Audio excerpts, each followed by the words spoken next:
Hi dear students, welcome back to the channel. Dear students, procrastinate करना, काम में delay करना या काम में मन न लगना या पढ़ाई की तरफ दिल न लगना, ये एक कॉमन सी बात है जो कि आजकल की जनरेशन के साथ बहुत ही कॉमन है। बल्कि आज की जनरेशन को ये ब्लेम करना कि ये इशू इस जनरेशन के साथ है, ऐसा नहीं है। ये इशू जनरेशन नस्ल दर नस्ल सबके साथ चला आ रहा है। तो इस इशू को कैसे सॉल्व किया जाए? अक्सर बच्चे ये शिकायत करते हैं कि हमारा पढ़ाई के साथ दिल नहीं लगता, हमें पढ़ाई करते वक्त हम बोर हो जाते हैं, कि ड्यूरिंग क्लास वर्क हम बोर हो जाते हैं, हमें नींद आने लगती है। टॉपिक को थोड़ा इंटरेस्टिंग बनाएं। टीचर्स बहुत ही कोशिश करते हैं कि उनको फैसिनेट करें और उनको अट्रैक्टिव बनाएं, अपनी टॉपिक को ज़्यादा जो है वो कॉमिक बनाएं ताकि स्टूडेंट्स का अट्रैक्शन उनकी तरफ बढ़े। लेकिन क्या हर टॉपिक के साथ ऐसा मुमकिन है? क्या यहाँ पे सवाल ये पैदा होता है कि क्या इस चीज़ को कैसे ख़त्म किया जा सकता है? कैसे बच्चों का ध्यान, कैसे बच्चों को अट्रैक्ट किया जाए स्टडी की तरफ, या फिर जो है आप कैसे टास्क की तरफ ज़्यादा ध्यान दें, आप पढ़ाई करने बैठें तो आप बोर बिल्कुल ना हो। कैसा ऐसे मुमकिन है? क्या ऐसा मुमकिन हो सकता है? कुछ दिन पहले एक वीडियो वायरल हुई थी जिसमें एक टीचर को सिंगिंग करते हुए बच्चों को पढ़ाते हुए दिखाया गया था। इस वीडियो को बहुत सारे दोस्तों ने लाइक किया था। मैं आपके लिए वीडियो को ढूंढूंगा, कोशिश करूंगा यहाँ पे ऐड करूँ। वो टीचर जब फ़नी वे से और गा कर बच्चों को पढ़ा रहे हैं तो बच्चे बहुत खुशी से पढ़े और सारे लोग उसको अप्रिशिएट कर रहे हैं कि बहुत ही अच्छा तरीका है। बच्चे यकीनन इंटरेस्ट के साथ पढ़ेंगे। सीन ज़बर स बे ज़बर ब काव पेश को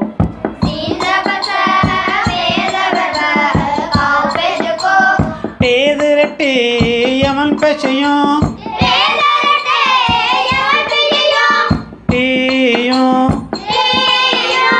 भेजर भे तेजर ते भेते।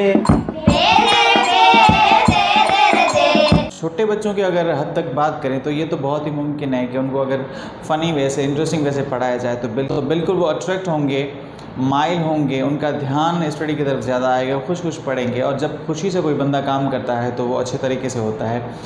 बच्चों की हद तक तो ठीक है, लेकिन बड़ों की हद तक क्या हर टॉपिक को मुमकिन ऐसे बनाना मुमकिन है? बड़ों की हद तक हर चीज़ को ऐसे इंटरेस्टिंग बनाया जाता है? आप ये सोच रहे होंगे हाँ ना, हमें भी ऐसा क्या करना चाहिए? हमें भी टॉपिक पढ़ाते वक्त क्या झूम के गा के ऐसे टॉपिक पढ़ाना चाहिए? क्या ऐसा मुमकिन है? हम भी हर चीज़ में कॉमिक डालें, हर चीज़ में फ़नी चीज़ें, हर टॉपिक में फ़नी चीज़ें डालें? क्या ऐसा मुमकिन है? मुश्किल है। लेकिन एक ट्रिक जो मैं सोचता हूँ वो ये है कि अगर आपने एक एम बनाया हुआ है, अगर आपने एक टारगेट सेट किया हुआ है, अगर आपने एक अचीवमेंट की तरफ जाना है, तो उस चीज़ को आप इमेजिन करें कि आप अपनी लाइफ को चेंज करने वाले हैं। आप इस वर्क से, आप स्टडी से अपनी लाइफ को चेंज करने वाले हैं। आप उस नीड को फील करें तो फिर यकीनन जो है आप अट्रैक्ट होंगे। वो चीज़, जो ख्वाब जो आपने जहन में बिठा के रखा है, वो आपको बोर होने नहीं देगा, वो आपको रेस्ट करने नहीं देगा, बल्कि वो आपको बार बार अट्रैक्ट करेगा, बार बार आपके अंदर एक एनर्जी पैदा करेगा कि आप पढ़ें। आपने इमेजिनेशन अपने अंदर क्रिएट करनी है, अपनी नीड को फील करना है, और आपने जो गोल सेट किया हुआ है, आपने जो अपना एक डेस्टिनेशन सेट किया हुआ है, जब आप डेस्टिनेशन का इमेजिनेशन करेंगे तो आप यकीनन जो है ये सोचेंगे कि मैं अपनी लाइफ को चेंज करने जा रहा हूँ, मैं अपनी एबिलिटीज़ के मुताबिक कोई ऐसी चीज़ करने जा रहा हूँ जो कि मेरी लाइफ की जो खुशियाँ हैं वो मुझे पूरा करके देंगी। तो यकीनन आप स्टडी की तरफ ज़्यादा माइल होंगे। टॉपिक की तरफ चलते हैं और आज का हमारा टॉपिक जो है थोड़ा शुरू में लेंदी हो गया। आज का हमारा टॉपिक जो है वो है मैट्रिक क्लास की बायो का चैप्टर नंबर है 5, जो कि है रिप्रोडक्शन, और उसकी एक्सरसाइज को हम सॉल्व करने जा रहे हैं। उसके एमसीक्यूज़ को मैं आपके सामने एक्सप्लेन करने जा रहा हूँ। टॉपिक को पूरा सुनिएगा और आप कुछ अच्छा करने वाले हैं, इसी नीयत से बैठिएगा। आप यकीनन अच्छा करेंगे और यकीनन कुछ अच्छी रिजल्ट्स लेकर आएंगे। एक्सरसाइज जो है उसका पहला हिस्सा आज हम सॉल्व करेंगे और वो है एमसीक्यूज़ का। एमसीक्यूज़ की तरफ बढ़ते हैं और एमसीक्यूज़ में पहला जो आपके पास सवाल है, the process which is essential for continuing and survival of the species. ऐसा प्रोसेस जो किसी भी नस्ल को कंटिन्यू करने के लिए और उस नस्ल के सर्वाइव के लिए ज़रूरी है, उसे आप क्या कहते हैं? आपके पास ऑप्शन जो दिए गए हैं वो है डाइजेशन, खाना हजम करना, नहीं। रेस्पिरेशन नहीं है बी ऑप्शन में। सी ऑप्शन आपके पास रिप्रोडक्शन है। Reproduction is the right answer here. MCQs जो हैं उसका पहला जो सवाल है उसका सही जवाब सी है, reproduction for the continuity of life, for the survival of generation, all living being produce own kind to continue the generation, that is called reproduction। चलिए नेक्स्ट MCQs की तरफ, जो कि है the type of reproduction which is necessary for evolution. Evolution जो होती है, इर्तिका जो होती है, स्लोली एंड ग्रेजुअली जो चेंजेस जनरेशन टू जनरेशन आती हैं, वो किस टाइप ऑफ रिप्रोडक्शन में होती हैं? वेजिटेटिव रिप्रोडक्शन में होती हैं। ए आपके पास वेजिटेटिव प्रोपगेशन है, फ्रेगमेंटेशन है, सी में आपके पास सेक्सुअल रिप्रोडक्शन है। सेक्सुअल रिप्रोडक्शन जो है वो सही आंसर होगा यहाँ पे 2 नंबर क्वेश्चन का, क्योंकि सेक्सुअल रिप्रोडक्शन के अंदर जब गैमेट्स फॉर्मेशन होती है, गैमेटोजेनेसिस होती है, तो गैमेट्स के अंदर कुछ चेंजिंग आ जाती हैं मियोसिस सेल डिवीजन के दौरान, जिसकी वजह से एक जनरेशन जो है उसके अंदर चेंजेस आती हैं, या फिर हम जो हैं एक ही फैमिली के मेंबर्स होते हैं उनमें जो डिफरेंसेस होते हैं, that is because of those variations occurred during the meiosis cell division, जो कि मियोसिस सेल डिवीजन के अंदर हुई थी, मियोसिस सेल डिवीजन के दौरान हुई थी, और जिसकी वजह से हम में स्लोली एंड ग्रेजुअली चेंजेस आती हैं, हम एक दूसरे से डिफरेंट हैं। क्वेश्चन नंबर 3 पे चलते हैं। The unicellular structure responsible for asexual yes the unicellular structure responsible for asexual reproduction without fusion यानी कॉम्बिनेशन ऑफ गैमेट्स ना हो और एसेक्सुअल रिप्रोडक्शन हो, उसमें सिर्फ एक सेल वाली बॉडी अपना रोल प्ले करे, उसे आप क्या कहते हैं? पोज कहते हैं? पोज नहीं, पोज का मतलब है होल्स या सुराख। Spores, gametes and pollen grain. अब गैमेट्स तो बिल्कुल नहीं होंगे क्योंकि गैमेट्स तो फ्यूज़ होंगे। स्पोर्स एंड पोलन ग्रेन के अंदर 50-50। आपको क्या लगता है? पोलन ग्रेन वो बॉडीज़ होती हैं जो कि आगे चल के मेल गैमेट्स बनाएंगे। Spores are the bodies. Question number C जो है, क्वेश्चन नंबर 3 जो है, उसका सही जवाब ऑप्शन नंबर बी में पड़ा हुआ है। Spores are the unicellular structures. Spore वो यूनिसेलुलर स्ट्रक्चर हैं जो कि एसेक्सुअली जो कि नई बॉडी प्रोड्यूस करेंगे, फ्यूजन भी इनमें गैमेट्स का नहीं होता। 4 पे चलते हैं। Example of stem which run horizontal on the surface of soil to produce vegetatively। आपके पास ऑप्शन है mint, ginger, onion and Bryophyllum.